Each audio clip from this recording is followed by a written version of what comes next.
Hello, how are things in Glacamara? How are you today in the talk? That was a lovely song that the singer, his name just in me head again. I used to sing how are things in Glacamara? Is the little cabin still there? And so on and so forth. I was a tenor. He was in Australia for a bit. Goodness, I know his name. Funny, isn't it?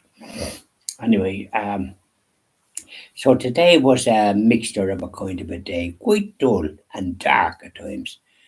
The sun come out for a bit, and you wouldn't know if it was going to spill rain. But I usually try to do it when it's kind of the sun was out.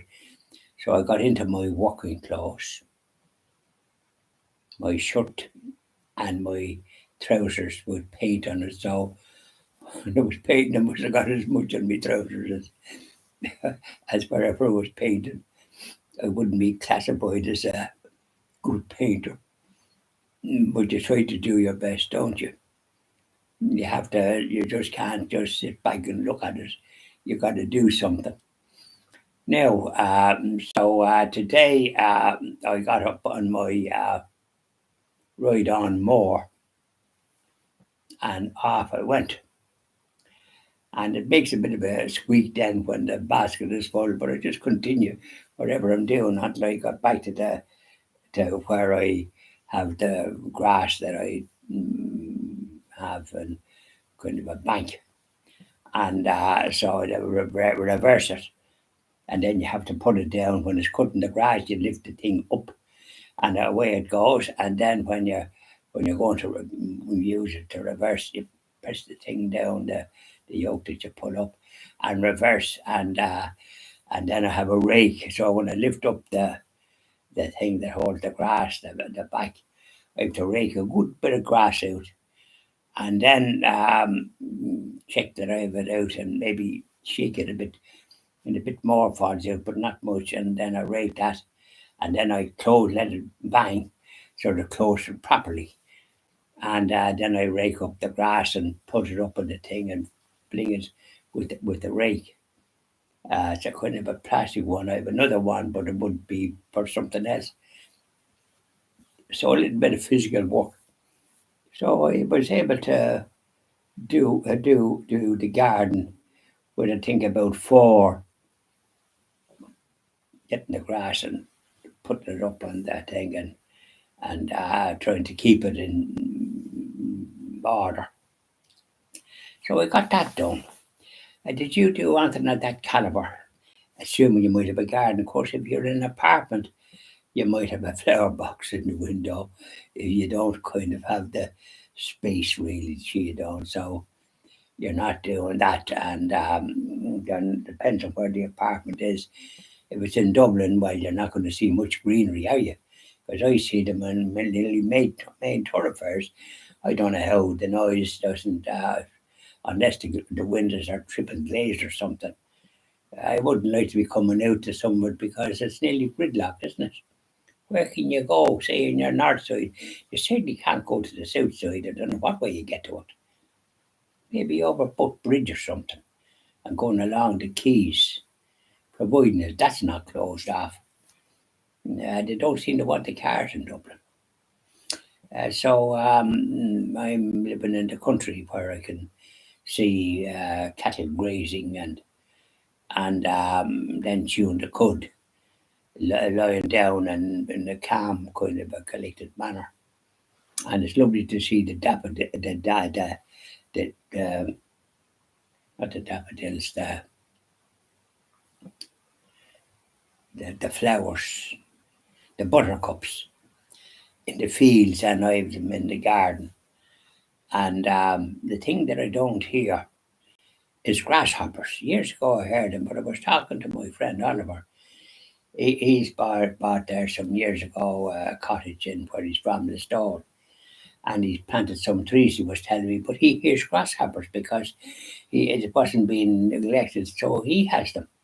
And it's not good, like, because we had all these things. You'd hear the corn crake and curlew. It was all sounds of the thing, and you'd hear a cuckoo now and again. And the last time I heard a cuckoo was down near the lake Derravara. And I brought a friend down just to show the lake, and the next thing is I heard a cuckoo. In France now, you hear them all the time, in the time of the year when cuckoos are about. And one time I saw a cuckoo as myself and my late wife was walking. There's plenty of walks in France in every village for people and walking. Because I saw, I said, that's good. But the one time, because you wouldn't meet anybody, except there wasn't a husband and wife and two kids, and they chatted out with them. Didn't the cuckoo take off?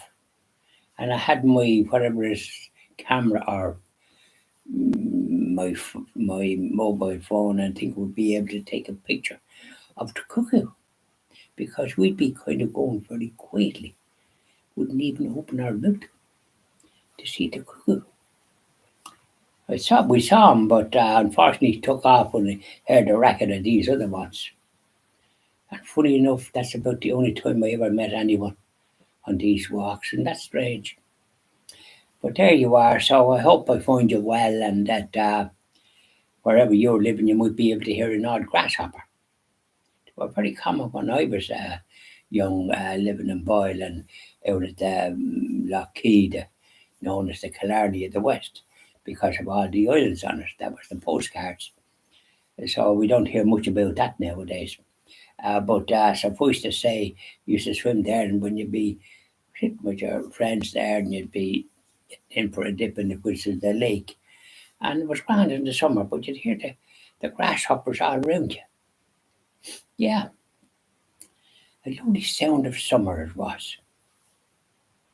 Yep. Now, so we leave it at that. So hope you had a nice day, all things considered, and the rain kept off wherever you happen to be. And some people then abroad has too much heat. And they can't go out only in the early morning or the late evening when it's perhaps cooler. We had the experience when we had a little place in Spain, a place called Torrevieja near Alicante. I'll tell you one thing, the mosquitoes seem to like us, and you'd be good as you'd have to be getting some kind of things to try and deal with it, you know. Holy dread. That's the worst of it, like. There's always a snag when there's sun, too much of it. Yeah. You can't go out in the midday sun. I know.